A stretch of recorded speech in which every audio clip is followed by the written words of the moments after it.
The coffee had gone cold an hour ago, but Marcus didn't notice. He sat in the hospital waiting room, staring at the same crack in the linoleum floor he'd been studying since 3 a.m. His daughter's small hand clutched in his calloused palm. Somewhere beyond those double doors, his wife Sarah was fighting for her life, and the surgery that could save her, the one their insurance had denied twice, was happening only because a stranger had walked into their lives and changed everything. He didn't even know her name. 3 weeks earlier, Marcus had been a different man. Not happier, exactly, but unburdened by the weight of impossible choices. He'd managed the late shifts at the automotive plant. Sarah had kept her graphic design clients happy while managing her chronic illness, and their daughter Lily had just turned 7 with a birthday party full of laughter and chocolate cake. Life wasn't perfect, but it was theirs, and they'd built it together with a kind of determined love that doesn't show up in fairy tales. Then Sarah collapsed at Lily's school pickup, and the emergency room doctors found what they'd been monitoring for years had finally turned critical. The surgery wasn't experimental, wasn't even particularly rare, but it was expensive, the kind of expensive that makes insurance companies find creative reasons to say number. The kind of expensive that turns a working-class family's savings account into a cruel joke. Marcus had done everything. He'd filed appeals, spoken to patient advocates, created a crowdfunding page that his brother shared everywhere until Marcus was embarrassed by his own desperation displayed across social media. They'd raised $8,000, which sounded like a fortune until you learned they needed $75,000. He'd even gone to the hospital's financial aid office, where a tired administrator with kind eyes had simply said, "I'm sorry, we've done all we can." He was sitting in his truck in the hospital parking lot, forehead pressed against the steering wheel, when someone rapped on his window. Marcus looked up to find an elderly woman with silver hair pulled back in a neat bun, wearing a purple cardigan despite the spring warmth. She was small, maybe 5'2", with the kind of face that had clearly smiled more than frowned over a long life. "You look like you could use some coffee that's actually hot," she said when he rolled down the window. Her voice carried a faint accent he couldn't place, a European, maybe, softened by decades in America. "I'm fine, thank you," Marcus said, trying to inject politeness into his exhaustion. "You're not fine. No one sits in a hospital parking lot at 2 in the afternoon looking fine." She held up a thermos. "I'm Vera. I volunteer here twice a week. Have for 30 years. You learn to spot the ones who are drowning." Something in her directness, in the complete absence of pity in her tone,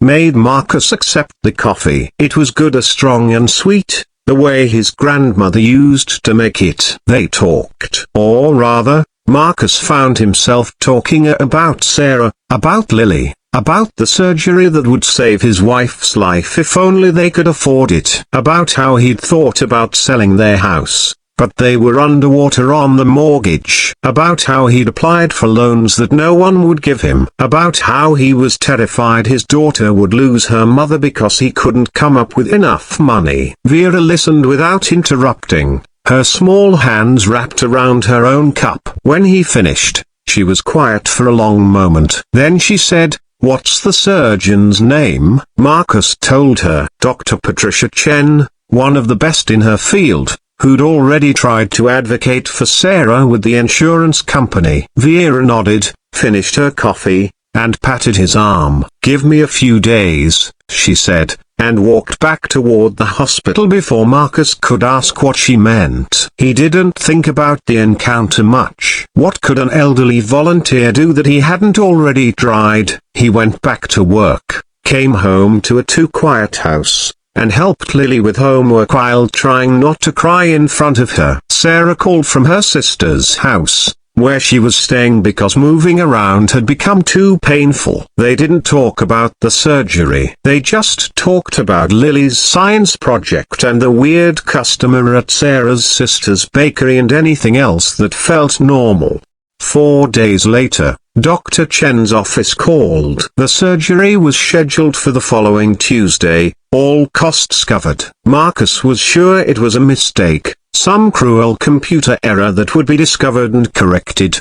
He drove back to the hospital immediately. The billing office confirmed it. Not only was Sarah's surgery fully paid for, but an anonymous donation had covered it along with 12 other patients currently waiting for procedures their insurance wouldn't authorize. $78,000 for Sarah alone. Nearly $1 million total. Who did this? Marcus had demanded, his voice shaking. I need to thank them. I need to. The donation was made anonymously through a foundation. The administrator said. They specified they didn't want recognition. They just wanted to help. Marcus stood in the hallway for 20 minutes, overwhelmed by something he couldn't name. It wasn't just gratitude, though he felt that so strongly it hurt. It was the sudden, dizzying realization that someone out there, someone he'd never met, had decided his wife's life mattered, that Lily deserved to grow up with her mother, that their small,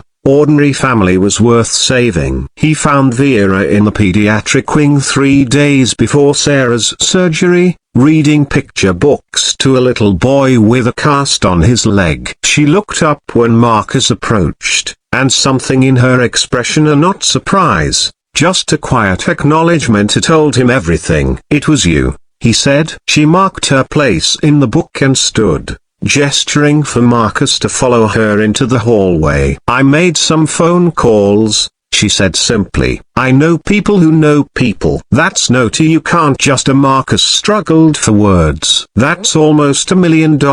It's money that needed spending, Vera said. I was a seamstress for 40 years. My husband was a bus driver. We never had children. Saved every penny, invested carefully. When he died 15 years ago, he made me promise I'd use what we'd built to do something that mattered. She smiled. I've been keeping that promise ever since. Marcus felt tears burning in his eyes. I don't know how to thank you. You don't thank me. You live your life. You love your wife and raise your daughter and be happy. That's the thanks. Vera paused. And maybe, someday, when you can, you help someone else. That's how it works. That's how we save each other. Now, sitting in the waiting room as dawn crept through the windows, Marcus understood what she meant. Sarah's surgery had gone well. Dr. Chen had merged 3 hours ago with a tired smile to tell him so. His wife was in recovery,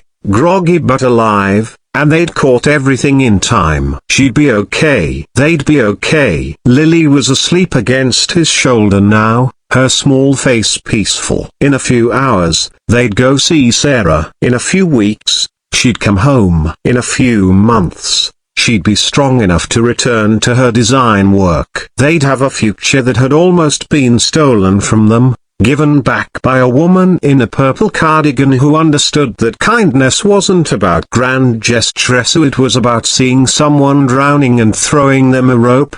Marcus had already made a decision. When things stabilized, he'd start small. $5 here, $10 there, into other people's crowdfunding campaigns. He'd volunteer at the hospital, maybe bring coffee to people sitting in their trucks. He'd teach Lily that the world could be cruel, yes, but it could also be beautiful, because people like Vera existed in it. The sun was fully up now, painting the waiting room in shades of gold. Marcus gently woke Lily, watched her blink sleepily and remember where they were, saw her face light up when he told her Mommy was going to be fine. Can we see her? Lily asked. Soon, sweetheart. Soon. They walked hand in hand toward the recovery wing, past the gift shop where volunteers were setting up for the day, past the chapel where someone was praying, past all the ordinary magic of a hospital where people fought for life every single day. Marcus spotted a woman in a purple cardigan near the information desk, helping an elderly man find his wife's room, and his heart swelled with something too big for words. He'd never forget Vera's name. He'd never forget what she taught him, that we're all connected, all responsible for each other, all capable of making someone else's impossible possible. That sometimes the most powerful thing you can do is decide that another person's story doesn't have to end in tragedy. That love, real love, isn't just what you feel for your family. It's what you do for strangers. It's the choice to see suffering and refuse to look away. It's the quiet revolution of people who use what they have to give someone else a chance. As they turned the corner toward Sarah's room, Lily squeezed his hand. "Daddy, can we bring flowers for Mommy?" "Absolutely," Marcus said, his voice thick. "The biggest, brightest ones we can find." Because they had time now. They had time to bring flowers and have birthdays and watch Lily grow up.